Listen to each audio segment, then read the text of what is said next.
18 मे दुपारी जवळपास 2:30 वाजलेले आहेत आणि अचानक मी ठरवलं की खूप ऐकलं, वाशिम जिल्ह्याच्या टोकापर्यंत ऐकलं की तामसाळा गाव हे एका कंपनीने, कॉटन सीड्स कंपनीने 1300 गड्डे करून देणार, दगड भरून देणार. कोणी म्हणत होतं पूर्ण गड्डे करून देणार, दगड भरून देणार नाही. काही लोक म्हणत होते गड्डे करून देणार आणि दगडे भरून देणार. काही लोकांचं मत असं आलं की मग जर सगळं करून देणार आहे तर मग स्पर्धेत काय फायदा, त्यांची मेहनत काहीच नाही. तर आज मी कॉटन सीड्स कंपनीच्या ऑफिसरला बोललो, संबंधित डिपार्टमेंटच्या वेगवेगळ्या अधिकाऱ्यांना बोललो.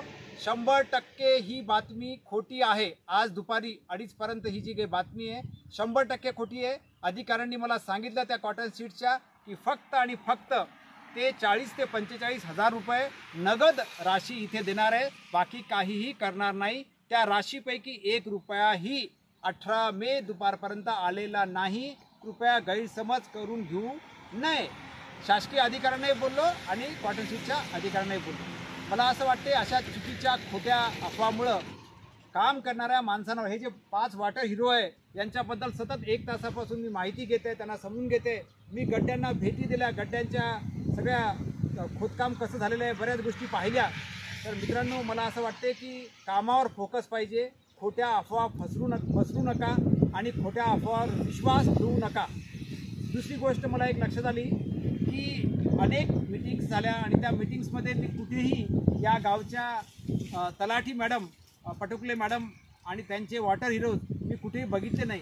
काय कारण होतं मला काही कळलं नाही. कदाचित त्यांना माहिती गेली नसेल किंवा त्या माहितीच्या वेळेस त्यांच्या काय अडचणी असतील, मला काही माहीत नाही. मी त्या वादात पडू इच्छित नाही. मला सांगायचं हे आहे की सगळ्या लोकांनी गावात कामं सुरू करायची घाई केली, पण या गावाचं वैशिष्ट्य, जसं मी तुम्हाला इरळ्याचं महत्त्व सांगितलं, मी लाडेगाव कारंजामधलं सांगितलं, मी आपल्या सोळंकीच्या नागठाण्याचं सांगितलं, तसं या गावाचं एक वैशिष्ट्य आहे. मला असं वाटते जिल्ह्यातलं हे पहिलं गाव आहे की ज्यांनी प्लॅनिंगच्या बाबतीत चाणक्य नीती आणि ब्रिटिश मॅनेजमेंटचा उपयोग केलेला आहे. ब्रिटिश मॅनेजमेंटमध्ये असं सांगितलेलं आहे, चाणक्य नीतीमध्ये पण हेच सांगितलेलं आहे, काम सुरू करायच्या पहिले जवळपास 50 ते 60% तुम्ही कागदावर प्लॅनिंग करून त्याचं मायक्रो मॅनेजमेंट म्हणजे सूक्ष्म नियोजन करायला पाहिजे आणि तर तुम्ही खूप जास्त प्रमाणात सक्सेस होता. आज यांचं यश एवढं आहे की आज जिल्ह्यामध्ये सर्वात हायेस्ट 1000च्या वर गड्डे यांचे झालेले आहेत आणि लवकरच ते गड्ड्यामध्ये दगडं पण माझ्या हिशोबाने 40%च्या वर, मॅडम दगडं पण 40%च्या वर दगडं पण टाकलेले आहेत. 1000चा आकडा क्रॉस झाल्यामुळे आज एक छोटंसं सेलिब्रेशन मी करत आहे. यांना ऑर्गॅनिक हळद, जी की वर्ल्ड लेवलची ऑर्गॅनिक हळद आहे, म्हणजे 6 वर्षाच्या पेक्षा जास्त जिथे ऑर्गॅनिकच वापरलं जातं त्याला वर्ल्ड लेवलचं इंटरनॅशनल मान्यता आहे, अशी हळद. नंतर हल्दीरामचं मिठाईचा पुडा, एक ओरिजिनल चांदीचा शिक्का, शेला देऊन माझ्या ग्रुपतर्फे, माझ्या मित्रपरिवार, माझ्या दोन्ही भाच्या ज्यांनी या सगळ्या कामात माझ्या मित्रांनी मदत केली आहे त्या सगळ्यांतर्फे मी यांचा सत्कार केला. मित्रांनो, फक्त 25,000 रुपये नगद बिल्डर, आपले प्रसिद्ध बिल्डर चांदवानी साहेब यांनी इथे मदत दिलेली आहे. आणखी कोणाची पण 1 रुपयाची मदत आलेली नाही. कृपया तातडीने इथे मदतीची आवश्यकता आहे, कारण यांना जवळपास 1400 गड्डे करायचे आहेत.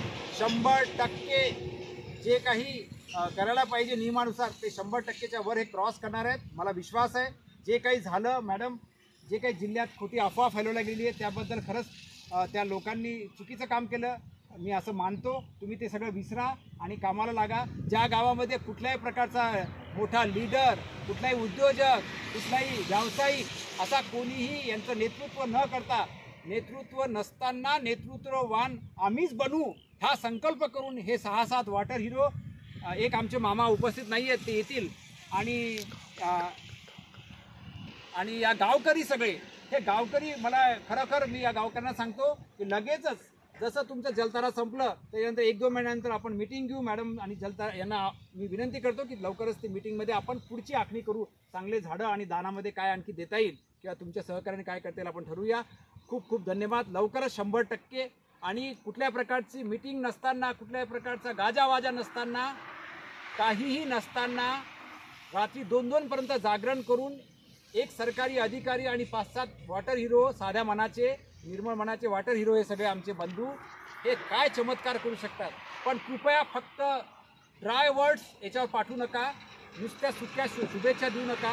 आणि मला एक विनंती करावीशी वाटते, माझ्याजवळ जी इन्फॉर्मेशन आलेली आहे की हे गाव दत्तक घेतलेलं आहे, पण हे कुणी दत्तक घेतलं, कुठल्या स्तरावर घेतलं, त्या कंपनीचं जाऊ द्या, दुसऱ्या आणखी काही अधिकाऱ्यांनी हे गाव दत्तक घेतलं असं माझ्या कानावर आलेलं आहे. पण माझं रायटिंग कॉपी नाही आहे. कृपया मला ते कळवा की तुमच्या दत्तकाचं स्वरूप काय आहे.